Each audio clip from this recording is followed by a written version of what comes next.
Well, I wish I was recording this in a brighter mood because the Clippers just lost to the Lakers. This is the Rich Report, bringing you the richest content across entertainment. My name is Kevin Richardson. Welcome back to the channel if you're watching on YouTube, and thanks if you're listening on Spotify or Apple Podcasts. Episode 15. It's another Friday. David Church and Johnny Crane joining, as always. Gentlemen, how are you doing on this Friday morning, even though it's 9:41 p.m. on a Thursday night? Well, there goes the illusion that we're actually recording this, but it's a late night podcast, boys. It will be out for y'all. You all will be seeing this on Friday, but for us, it's Thursday night.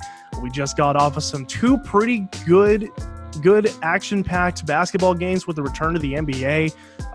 It was a fun night all around. And yeah, Cam's going to be a little salty because his team lost, like always, because whenever his team wins, he praises them. Whenever they lose, he says he wants a fold the franchise. So it's another mess. But we're like 6 games into the MLB season. I've not said the Dodgers should fold the franchise yet. So that's pretty impressive. They're doing enough to keep it alive. But you want to trade Cody Bellinger. Okay. It's falling apart. Look, Cameron, you might not have said verbatim fold the franchise, but I could read between the lines quite well, Chief, okay? Look, baseball's back, NBA is back, NHL is coming back. Sports are finally coming back. You know, COVID might shut them all down again, but hey, we got something to talk about, a little bit more stuff. Let's get into it. Read between the lines, bud. Yes, and the NBA made a triumphant return tonight. Jazz and Pelicans, pretty fun game with teams that, the Jazz are pretty much locked in to the playoffs. I believe they're sitting 4th in the Western Conference, if I'm not mistaken. But the Pelicans pretty much need to win every game to have a shot. But I know there's that little tournament that they're doing as well for the 7th and 8th seeds, I believe. If you're like 4.5 games within or cutoff. I'm not sure how it all works. It's dumb. We should just get to the playoffs immediately. But my question here is that we have a close game here. You're outside the playoffs, and your star player, Zion Williamson, who did have a good game, was not involved in the last minute. Now, he was on a minute restriction. It was only allowed to play, in quote-unquote burst when they said he was going to play tonight. But you have to win these games. Zion is your key to winning these games, and he's not on the court. I'm not saying he did it. He asked to stay off the court, but something tells me that he was not getting too antsy to be back on the court. Because if Alvin Gentry was going to put Zion back in the game, I think he would have put him if Zion wanted to be in the game. Just comes up a little odd because that was a game the Pelicans could have won had Zion been on the court late. So, gentlemen, should we already bring up questions about Zion's heart after tonight, or is this just one game, another game the Pelicans lose, another game Zion sits out in the final minutes? Yeah, I'm not completely sold on the idea that we should be, on the train of questioning his motor and his ability, because his ability is obviously there. And I think that he would have some reservations. Not only is he coming off of some injuries, he's also coming off of a pandemic. Like, we don't know the full extent of what his mindset is, and we will never know what his mindset is. The only person who knows what's going on with Zion is Zion. He can make his own decisions and he can make his own ability. But I will say, and he only played 15 minutes tonight, but in those 15 minutes, if you're only getting that much time, you have to make an impact at some point. He did have 13 points, great, but he is a tenacious rebounder, and he got no rebounds tonight. If you want to really turn the tide of a game, rebounding is where it's gonna happen. You can score as many points as you want, but if you keep giving up points and you keep giving up offensive rebounds, there's going to be an issue. So Zion should have been more of a glass cleaner right now at this point, because if he may only be getting a certain amount of minutes, but if he keeps getting rebounds and he keeps giving his team more chances to score on the offensive end, then his impact is right there already. It's all about helping the team win at this point. Forget about individual stats. You're not chasing any MVPs anymore because the awards are only going to be decided on the start of the NBA season and when they halted action back in March. So all your mindset should be right now is helping the team win. And if that means scoring a little bit less points and getting a little bit more rebounds, that's what you do. So it is Zion's first game back. I think his minutes will definitely jump up after he gets into the full swing of things when it gets down to it. So I'm not too worried, but as soon as he gets more minutes out there, I think he'll definitely make more of an impact. But that New Orleans team still is one of the great teams. I think Drew Holiday is having one of his most successful seasons in his entire career, and he's almost 30 years old now, and he's being as productive as he's ever been in his entire career. That Pelicans team is definitely something to watch. Look, Zion Williamson, it's a big kid, a lot of weight on a basketball player for that size. I'm not going to fully buy into the whole he doesn't have the heart quite yet, mainly because of the pandemic. Now, if this was a full 82-game season and he didn't want to play the final few games of the regular season that could have locked the Pelicans into the playoffs, maybe there's a little bit of a case there. But I think right now, given the context from the pandemic, from the injuries, from everything he's had, I think that I would pump the brakes and stop just a little bit. I think it's a little too knee-jerk. And I think what it sort of tells me is that even if he didn't have the heart or whatever, I think that what this tells me is that because he didn't play in the final however many minutes, sure, if the Pelicans win out and they get into the playoffs, great. But I think their mindset and I think their philosophy is more so long-term success than the short-term success of this year. They have a really great offense. Next year, they're going to be really, really good. So I think they don't really want to rush Zion, and whether it was his heart or not, if he's healthy, he's a generational type of player. He has that body. He has that skill. And like you said, David, if he rebounds and he scores, he's a great player. Double-double at least kind of a player. So I think he has the heart. I just think that given the context of everything, I think that he has the heart for sure. I just think that if he did this in a more 82-game kind of season and they made the playoffs and then he didn't want to play, then yes, 100% there's an issue. But given everything that Zion and the entire NBA and sports world for that matter has gone through, I don't think that's really far-fetched to say that he didn't have the heart. I think he definitely did. It was just that it was a minutes restriction. Yeah, and they should have a lot of confidence, regardless if they make the playoffs or not going into next year, because this is a very young team with a lot of talent.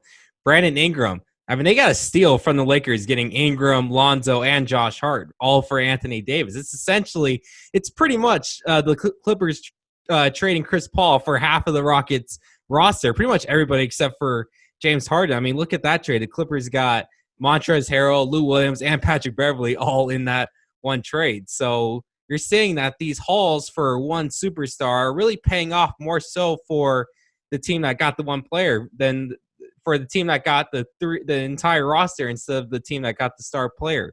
And the Pelicans, I think, are really going to be good in the future with this young core of Ingram, Zion, Lonzo Ball, Josh Hart, Jackson Hayes is really good. And then they still have veteran leadership with Drew Holiday and JJ Redick. So regardless, their stock is rising, regardless if they make the playoffs or not. Yeah, Brandon Ingram's going to be a star. Like 100%. He already is at this point to me, because back when he was drafted, everyone was kind of looking down on him as, you know, he's a little too skinny. He may not be as strong, but he's proven everybody wrong right now at this point, where he's just mowing over dudes, going straight to the hoop and scoring. And he's also a good outside shooter. He really can do pretty much everything on the basketball floor. He's doing a great job, and I think Brandon Ingram is definitely a guy to watch, that he could be a superstar candidate coming up the next few years if he keeps developing. He's essentially your B-movie Kevin Durant. This isn't big budgeted, 500 million budget movie or whatever. It's not Christopher Nolan. It's more so A24. That's what it is. It's a Blumhouse production. It could still be good, but it's not polished off completely. Still got some work to do, but can still be great. It's still fun to watch. It's a fair comparison. All right, gentlemen. Lakers, Clippers. Great game. You cannot take that away. It was a phenomenal back-and-forth game. But there were times where both teams looked really sloppy. It looked like we haven't played real basketball in 4 months. LeBron looked sluggish, although he did have two of the three biggest defensive plays. Because shout out Alex Caruso for the tip ball on defense and then passing it back in and saving it from going out of bounds. That was really the key defensive play of the game. And then, my God, Anthony Davis. Incredible. Hitting threes left and right, getting to the rim with ease, knocking down free throw after free throw, just eating the Clippers alive. Kyle Kuzma with a great game as well. Dion Waiters in his first game, what feels like forever, making his contributions for a team that's competing for a title. So really okay game for the Lakers, but it was a pretty porous game for the Clippers. Regardless, even with the loss of Lou Williams and Montrez, which, I mean, is a good sign. If they can lose those two, their heart and soul of the team, and only lose by 2, really a chance to win it. Because oh my God, the second chance points, the offensive rebounds the Lakers were grabbing, that was really what killed the Clippers. Ivica Zubac's just terrible. I mean, 11 offensive rebounds for the Lakers to 4 for the Clippers. That's what does it. Everybody wants to say, oh, well, it's the amount of shots that determine the game. No. I've played this game forever. I've coached this game. You know what determines wins and losses? Not points. It's rebounds. Because rebounds are what lead the points. Because you know what happens when you get an offensive rebound? You are about 5 feet away from the rim, and all you got to do is put it up for a layup. It's that simple. Rebounds determine who wins the game. If you win the rebound battle, you're probably going to win the game. But yeah, all around, Kawhi wasn't great. He had 28, but he just wasn't knocking down threes. Paul George had a great game, although that ending, it looked like Vinny Del Negro wrote up that play. It was ridiculous. So, gentlemen, I'll pass it to you. Is any concerns from 2 of the top teams in the West? Well, first of all, Vinny Del Negro is a name that I have not heard in years, so that's a deep cut on that one.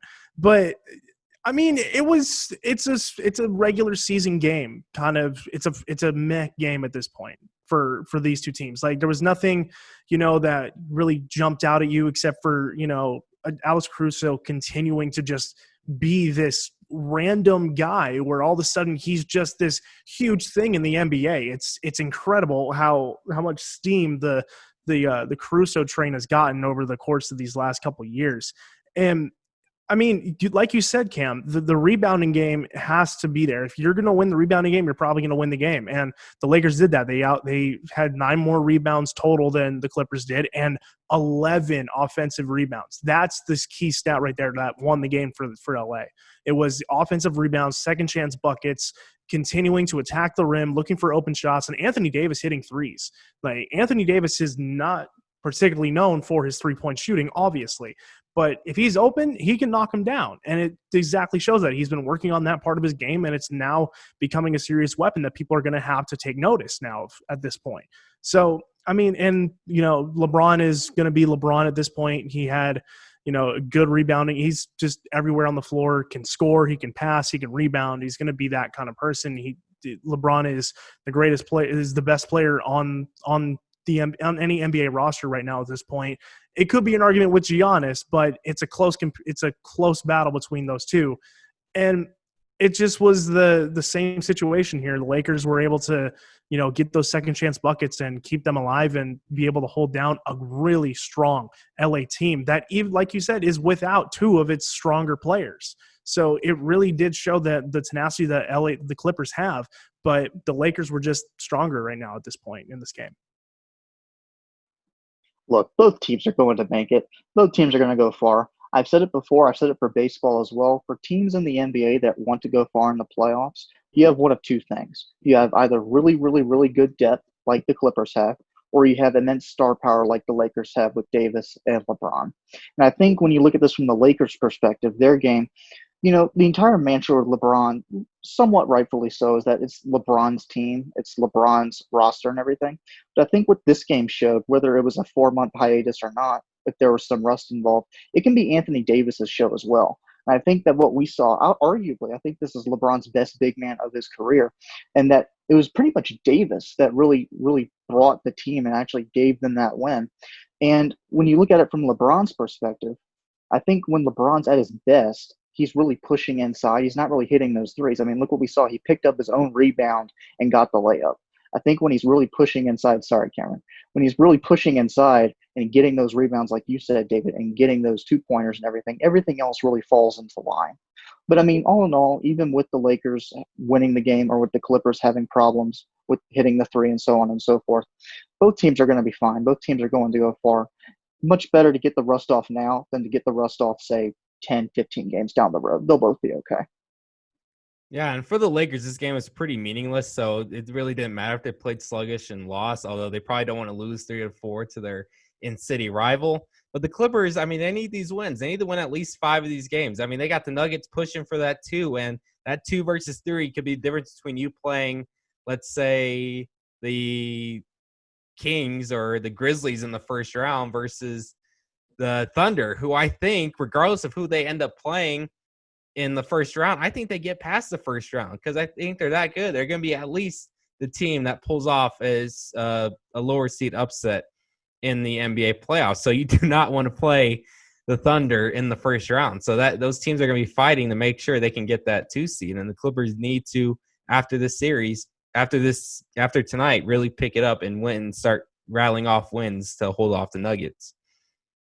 Moving on, the NFL Top 100 list was revealed last night. 1 through 10 came out, and I have a lot of questions as to why the players decided to vote for Lamar Jackson as the number 1 overall player when we literally have the perfect package in Patrick Mahomes, who won the Super Bowl, had to make a comeback in a bunch of playoff games, has literally every tool you could ever want in a starting quarterback, but yet sits at P4 while Aaron Donald, Russell Wilson, and Lamar Jackson sit at number 1. Now, if you want to argue Russell Wilson and Patrick Mahomes, go ahead. But you can't tell me Lamar Jackson is on the same level as those two quarterbacks. Granted, MVP of the year, 14-2, but that playoff game showed me a lot, and now Lamar Jackson sits at 0-2 as a starting quarterback in the playoffs. So he's telling me,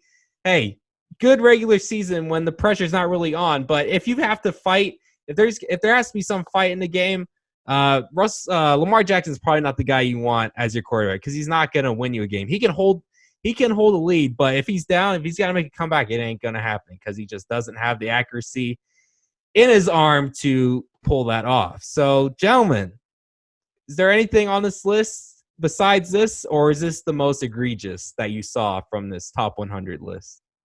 I mean, I wouldn't say the top 10 is the most egregious. I would just say it's very surprising. I mean, Russell Wilson is a incredible quarterback, one of the greatest we've ever seen, especially in this era of the NFL. But right now, at his age, compared to Patrick Mahomes, who literally just won a Super Bowl, to put him above that guy who just won a Super Bowl is a little questionable to me.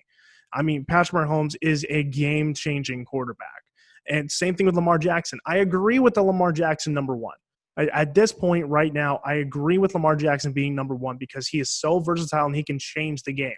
I get it. Pat Mahomes just got paid, and he is a great quarterback. But right now, between those two, I would want to build my team around Lamar because he just develops so many different things and different elements to the offense. He can do so many more. He's so fast. He's strong, and he's able to extend plays. I want to be able to not have a guy who's going to willingly take a sack. I want him to move around in the pocket to try and develop something. So I agree with the number 1 pick, but just the one thing that just kind of bugs me a little bit is I love Russell Wilson. I love what he does in Seattle, but at this point, I don't like him sitting at number 2. I'd prefer to have Pat sit there at number 2 and Russell Wilson be at the 4 spot.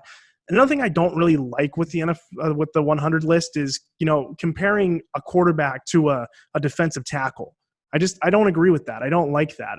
There's different style aspects. There's different abilities that you have to be in those positions, and to compare an Aaron Donald to a Patrick Mahomes or a Russell Wilson, it just kind of seems a little weird to me because you can't really compare those two players. They're both two different skill sets and two different bodies and players at this point. So, I mean, it makes sense to grade quarterbacks on the best running backs, the best defensive linemen, but to put them all together is a little weird to me. That's the only thing I really have. I love Lamar Jackson. I think when you look at this list now, again, players voted for this. I think that really has to go into account here. Players have opinions as well. And, they're in the locker room. They're on the field with all these players. And I imagine interactions with these players, to a degree, probably did sway some of the reasoning behind this vote. And that's perfectly fine. I think when you look at the top 10, I think there are some issues I have. But, I mean, in the grand scheme of things, it is the top 10 that I would have gone with.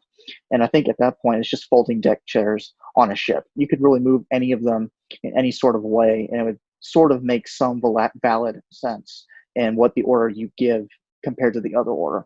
With that said, though, I think I would still put Patrick Mahomes at number 1.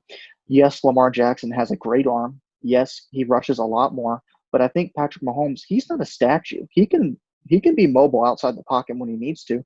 He just doesn't have to because his arm is that strong, whether he's throwing across his body or straight down the field. I think he's just that arm is that good that he doesn't have to use any other aspect because his arm just completely masks everything else about him. That's just how good he is. The other issue I would have, if there was one other problem within this top 10, aside from what you said, David, about comparing a defensive tackle to a quarterback, which makes perfect sense. Look, Michael Thomas is great. I love Michael Thomas. But when you have a Christian McCaffrey, who not only is a running back, he's a wide receiver too, pretty much. He can play outside. He can go between the line. He can play on the edge. He can do anything, and he can be good. He catches the ball, and he rushes with the ball. And I think if it was more of a one-dimensional kind of running back, then sure, take the wide receiver every time. But Christian McCaffrey is one of those unique running backs that does everything well. Some running backs can sort of catch the ball, but they're not really great at it. They don't excel at it. They don't really care for it. Christian McCaffrey excels at rushing and catching. And with that three-dimensional kind of player where he's pretty much two positions rolled into one, give me Christian McCaffrey over Michael Thomas. But all in all, I think the top 10, sure, some of the orders, some of the rankings could have been a little bit better, but it's when NFL players are voting for this, you'll see something like this. So this really shouldn't be a surprise. Yeah, I believe they had Aaron Rodgers over Deshaun Watson as well on the list, which came off as a little odd because Aaron Rodgers didn't have the best of seasons. He sort of just willed the Packers into the playoffs. The conference wasn't really – the division wasn't really all that crazy. So, I'm – the Packers getting blown out by the 49ers in the NFC title game really didn't show me anything. So, it's whatever. But, hey – the players know who the real offensive rookie of the year was last year, as Josh Jacobs was about 19 spots higher than Kyler Murray on the list. So there's that. I will take that with pride. Cam trying to put his team over like every single podcast we do. Ooh, so much different. I muted him. Had to mute him because he needs to know when to keep his mouth shut. Thank you, David, for your input. You're welcome. Moving into the weekend preview, Formula One heads to Silverstone for the British Grand Prix. However, Sergio Perez, Checo of Racing Point, had tested positive for COVID today. He will not be driving. Some names have been thrown around to replace him, such as Esteban Gutierrez, and a lot of people have been calling for Nico Hülkenberg. It's Lewis Hamilton's home track. It's George Russell's. It's Lando Norris's home track. Silverstone, one of the better races from 2019 with Verstappen and Vettel getting together late. So, gentlemen, any thoughts on who should replace Sergio Perez in the Racing Point car, and what do you expect from pretty fast-paced Silverstone course? I like the idea of Hülkenberg taking over that second spot for Racing Point, but right now at this point, it's not really going to make a difference to me because Lance Stroll is obviously the P1 driver of that team. And when it comes to F1 teams, there's always the number one guy, the number two guy. Like for perfect example was when Max Verstappen was making his way up with Red Bull, Daniel Ricciardo was Red Bull's number one. And then as soon as Verstappen came in and started showing that young phenom promise, they bumped him up straight to number one and then had Ricciardo pack his bags to go and join Renault. But so I feel like it's not going to really matter too much at this point. Perez is coming off a great showing. He finished P7 at the Hungarian Grand Prix, so that is something that they're going to miss a little bit for this race. I don't see him missing more than a week.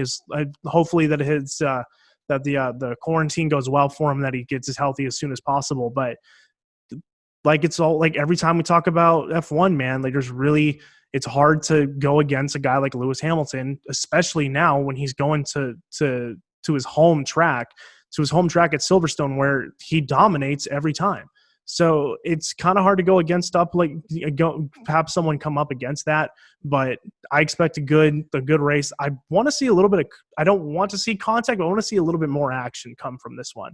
The Hungarian Grand Prix was a little bit of more just a Lewis Hamilton clinic. I want to see a little bit more, a little bit of, bumping around a little bit, trying to be a little bit more aggressive to get those extra spots, especially when it comes to overtaking. I want to see a little bit more action like that and really see the drama that comes with an F1 race. So did he test positive, or is it going to be another Jimmy Johnson situation where he actually He didn't have said he COVID at tested all? positive today. So if he tested positive, he tested positive. All that matters is that he's out of the Grand Prix. Well, hopefully he'll come back in like a week or so. That's usually what we've seen with these athletes. Usually they go off for about a week or two and then they come back. So he shouldn't miss a lot of time. Even though he's going to be absent, it gives a little bit more of an opportunity for another driver to take a spot. So hopefully we'll see a great race, and we'll see potentially maybe if he gets a good spot, his replacement, maybe that creates a little bit of drama in the future. Who knows? But let's see if we get a better race. I want it to be not a Lewis Hamilton clinic like you said, David. So yeah, so there. Moving on to the Cup Series at New Hampshire, the only NASCAR race this weekend. Low downforce is back for the first time since Martinsville. Well, actually, since the All-Star race, but that wasn't a points-paying race. But here's the thing. Hamlin and Harvick have dominated the season, and who finished 1-2 last year at New Hampshire? That would be Kevin Harvick and Denny Hamlin. Who's won the last two at New Hampshire? Kevin Harvick. So, gentlemen, is Harvick about to even this series wins battle again with Hamlin with 5, or will someone finally step up and say, you know what? I am this third contender to Hamlin and Harvick this weekend. I mean, it's hard. It is with F1. Like it is with F1. It's hard to go against anybody at this point. But I think more of a thing with NASCAR than it is with F1 is that NASCAR is a little bit more unpredictable. Like, who would have thought Cole Custer would have gone and won his first race ever a few weeks ago and a few races ago? So I think there's a little bit more of that unpredictability that comes with NASCAR. So who knows what can happen between Kevin Harvick and Denny Hamlin if they figure out engine issues or have other problems with their car. Anything can happen with that at this point. So I think it's a fair grid right now of who can actually win this race. Obviously, Denny Hamlin and Kevin Harvick are going to be number 1 and number 2 right now. Even tied for first, really, you can flip a coin and you'd be happy with either one you pick. So I think those two are definitely going to be the front runners at this point, but I wouldn't be surprised to see hopefully see an Eric Almirola take advantage of that starting first and stay around the top 10 and continue his good run of consistent finishes. So there's definitely going to be some guys to look at, especially.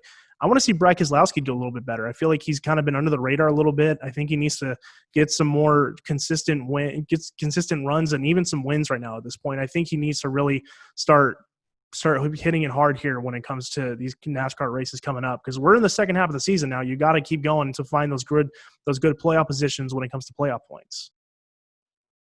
2 drivers I'm looking at for this race. You mentioned one of them, David, Eric Almirola. Yes, he has 15,000 straight top 10 finishes in high downforce conditions. I want to see what he can do in a low downforce condition race now. And I think because he's starting within the top 10, he's starting pretty high, even though high downforce, usually if you get out, you can really keep that clean air. Low downforce is a little bit different situation, a little bit different animal. So if we can see Almirola get out ahead and stay ahead and maintain that distance, I think that can really show the high stakes potential that his car can have. Because when you look at the team he's a part of, Kevin Harvick's the champion, pretty much the championship favorite right now. If Eric Almirola can really lock into a playoff spot with a win, maybe he gives Kevin Harvick a little bit of a run for his money. So there's one driver. The second driver, he led a little bit at Bristol so many months ago when we had that race. Kyle Busch. Now's the time to get a win. And we've seen him do okay in low downforce conditions. We've seen him do okay in high downforce conditions, but we haven't really seen him have that full-on complete race from start to finish. We've seen glimpses of it. He has a bunch of top 5 finishes on the year, but he doesn't have that win. He hasn't locked in fully to that playoff race yet. Now's the time, Kyle. He has a good car. He has good speed. He's pretty aggressive. Low downforce really emphasizes on aggression. So maybe he can come out with a win. But those are the 2 drivers that I think might be the drivers to look at aside from Hamlin and Harvick this weekend. Yep, and you need to embrace this low downforce package even more because sadly today Bob Pockers reported that the Daytona Cup road course race will be run in the 750 horsepower, but with the high downforce conditions for reasons I have absolutely no idea.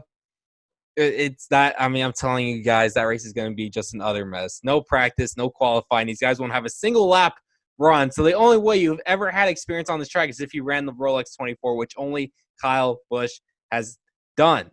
So it's going to be an utter mess when that race rolls around in mid-August. Johnny Crane for another site wrote a Stanley Cup Qualifier preview. He's pretty much got this whole NHL thing locked in. So, Johnny, why don't you tell us about the NHL's return a little bit?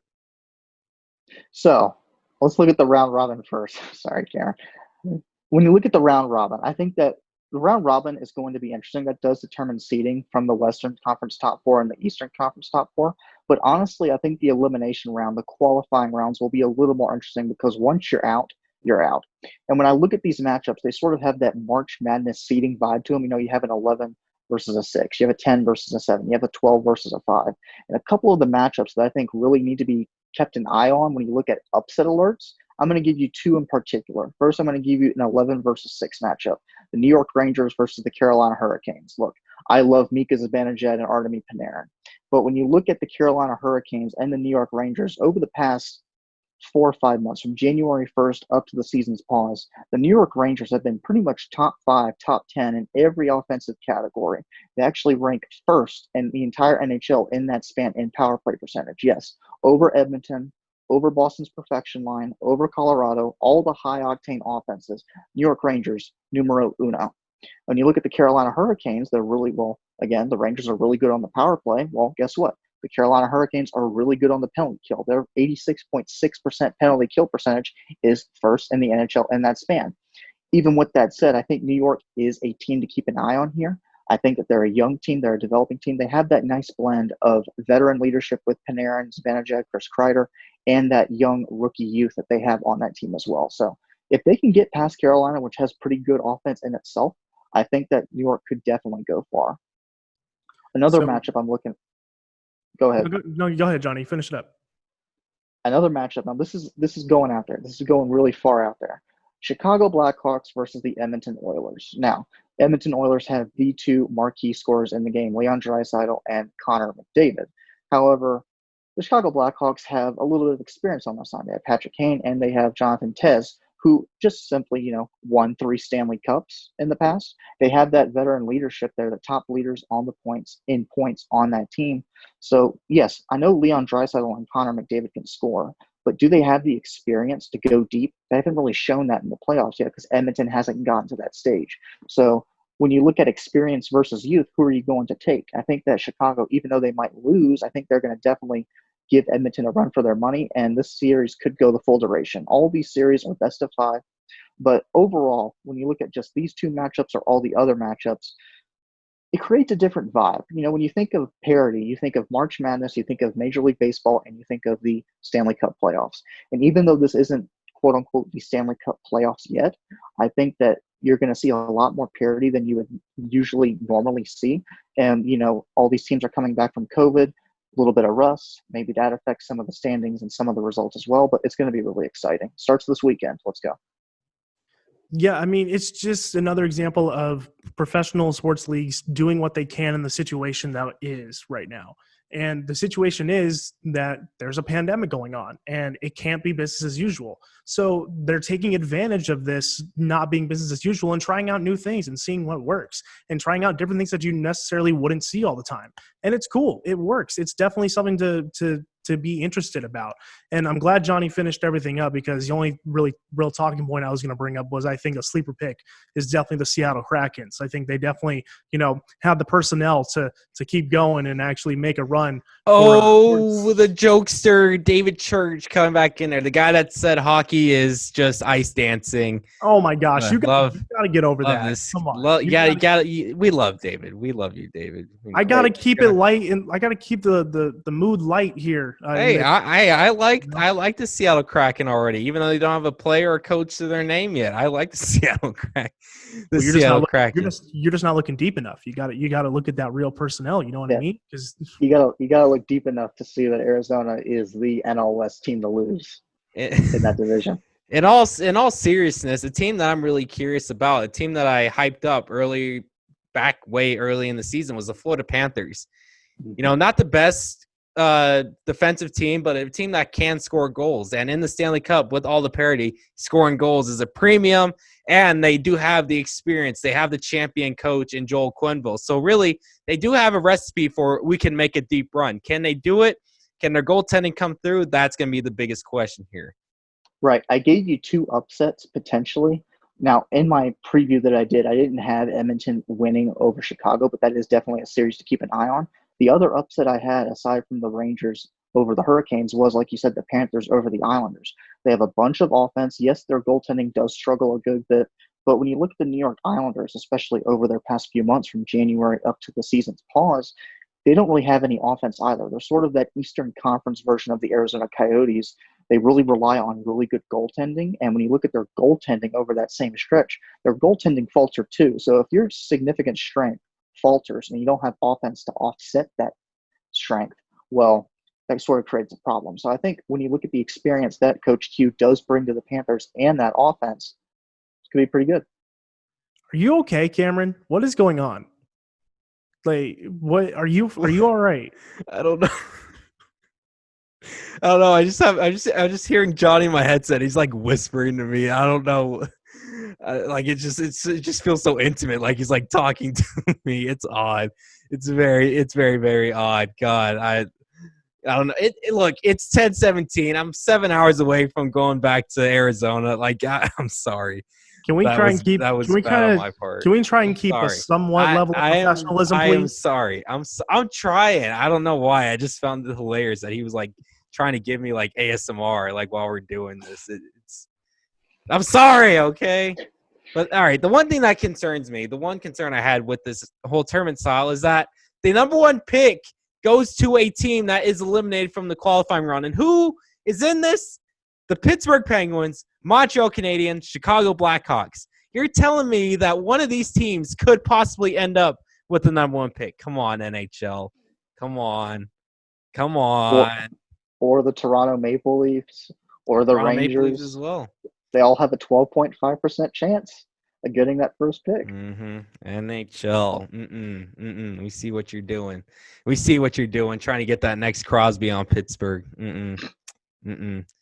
All right, time for everyone's favorite segment of the week, and that is Fruit Loop Fridays.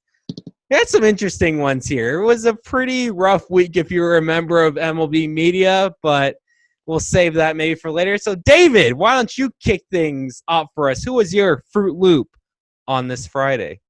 I'm going to keep this one short and sweet. The guy that is in charge of a professional baseball's pitching roster who has zero experience being a pitching coach at the MLB level, Mr. Matt Herges of the Arizona Diamondbacks. If you couldn't already tell, it's not a good look right now for Diamondbacks pitchers because apparently the new style is we're going to give up walks and we're going to give up a lot of them. And that is killing me right now. It is disgusting. And I understand that. First of all, I don't even know why we got rid of Mike Butcher. Mike Butcher was the former pitching coach, and he did a pretty decent job. He was part of that 2017 team that got to the wild card where Zach Greinke had a bounce-back year after being kind of somewhat in 2016. Robbie Ray was an all-star that year, and now Robbie Ray is just a bum star right now at this point. So it's just he can't pitch. He can't locate the strike zone. And I get it. It's not all on Matt Herges, the pitching coach, but there's got to be someone to blame at this point. He's the one who's telling these pitchers what to do. And if it's not working, it's on him. I get it. The pitchers are the ones who have to step on the mound and locate their pitches every time they get up there. But at the same time, if you're putting all your faith in a guy who doesn't know what to tell these major league pitchers, it's going to be a huge problem. And even though Matt Herges does have some history with our new ace, Madison Bumgarner, because Herges came from San Francisco where he was the bullpen coach, remember, keep in mind, he's a pitching coach now, but apparently to be a pitching coach, you don't need experience prior to actually be qualified for the role. So he's pitched. He's been a pitching coach at AAA. He was a journeyman of a career when he pitched himself. He has a career ERA of 3.91. That doesn't look to me like all-star numbers in my eyes. He admitted to taking performance-enhancing drugs, so good one on that one, Matt Herges. So let's figure something out. I know Johnny's been telling Cam and I both for the past, since the season started, you got to calm down. It's only a few games into the season. But at this point, let's just fire him and move on, please. Let's just get him out of here. We've seen enough. We've seen what's going on. It's not working. Let's move on. Try something different. It's ready to quit. What are you, 5 games in? I didn't say I was ready to quit. I'm saying I'm ready to quit on the pitching coach, not the team. The pitching coach is what is the issue right now. I'm sorry, you just inserted the word quit, so you're telling me that you're quitting. Okay, Dodgers The fan. guy that Hear says the words. I literally said the words, I'm not quitting. I said I'm ready to quit on the pitching coach. Don't be twisting my words like that, sir. You are fake said news. quit. Move You're on. using the words quit on a portion of the Arizona Diamondbacks. Before you mute me, I'm going to mute myself. Move on, Okay. please. I have 2 Fruit Loops. Number 1, I'm going to give you the first one first, okay? Cameron, what's wrong with you, okay? You went like 5 minutes off tangent laughing for me whispering, okay? Sorry, it's 11 o'clock at night. Fruit Loop number 1. The bigger Fruit Loop in the cereal box is a certain MLB media member, Mr. Bob Nightingale, who only works for USA Today. I'm going to read you a tweet that he said, okay? Verbatim, quote, Dodgers reliever Joe Kelly throws a 96-mile-an-hour fastball that plunks Alex Bregman's shoulder. So here we go. It didn't hit his shoulder. It went behind him. How can you mess that up? How can you mess that up? You're probably watching the game as you should. Huge storyline after all. Sign stealing scandal, Dusty Baker. Dodgers got cheated out of a World Series from Houston. And you mess that up? That's like missing a fact in a story. And what happens? What have we been taught in journalism school, ladies and gentlemen? You get your ass handed to you. You get a fact wrong, you're out of here. You're fired. Okay. How you get a do you fact mess wrong, this you up? get a 0. Oh, and if it's any other reporter out there that's not Nightingale or not Heyman or not Morosi, they get fired. Now, it is a tweet. It's just a tweet. He didn't write this in a story or anything. But come on. How do you mess that up? Look, I'm not I like the eye test. I like numbers too, but how can you screw up the eye test that bad? He didn't delete it either. He did not delete it either. It's still up there. All right, sticking with the trend of MLB media members, insider at MLB Network, John Heyman. Now, this guy's just had a rough summer. He jumped the gun on MLB's restart by about a week or two, just blew that completely out of the water, messed that up completely. I mean, the MLB Players Association had to say, hey, all reports of baseball returning are false. So that's a big mistake right there. That brings a big red flag. Because I trust John Heyman. He's one of the guys that I'm like inside of MLB. He's at the trade deadline announcing all these trades. I have no reason to not trust this guy, but it has just been a miserable summer. And, you know, there were signs that this guy likes to get a little bit wild with his opinions. And then yesterday, it all comes to a head as he says Joe Kelly earned every bit of that 8-game suspension. The ball was too close to Bregman's head. Kelly wasn't even on the Dodgers in 2017. Look, he didn't hit him. That's all that matters here. You can't say intent. You cannot prove intent unless Joe Kelly walks up to Rob Manfred and says, hey, yeah, I threw that ball on purpose. You can't call intent. And for a guy that should be on the top levels of the Ken Rosenthal's and Jeff Passan's, you can't say something like this. Passan's a funny guy, but he doesn't go on a tangent like this. And of course, Heyman got ratioed to hell. 6,000 comments, 3,000 retweets, and 5,000 likes. So beautiful scenes from there. So, gentlemen, yeah. Is it okay? I know us. We get to have our opinions because we're just not up high level. We're not trusted, credible sources yet. But should a guy like John Heyman be allowed to go off on a tangent like this about a certain player? Well, I mean, it is unless he's getting blatant facts wrong, and then there's an issue. But I feel like if he's voicing his opinion, then there is that at this point. He is entitled to his own opinion. He's entitled to his own ideas of what went down and why Joe Kelly threw at Bregman or perceivably threw at Correa and Bregman. So, I mean, he's entitled to his own opinion. He's entitled to his own ideas of what went down in Houston between the Astros and the Dodgers. But I feel like I draw the line. I care more if he's getting facts wrong over than him having an opinion that I may not agree with. There are ways reporters, national media members, MLB network correspondents, whatever, to voice their opinion. This is why columns exist. Reporters can voice their opinion too. However, what's another thing we're taught of in journalism school? Word choice. Jeff Passan tweeted out something very similar, but why did he not get ratioed to death? Because he word choiced his phrasing a lot better than John Heyman did.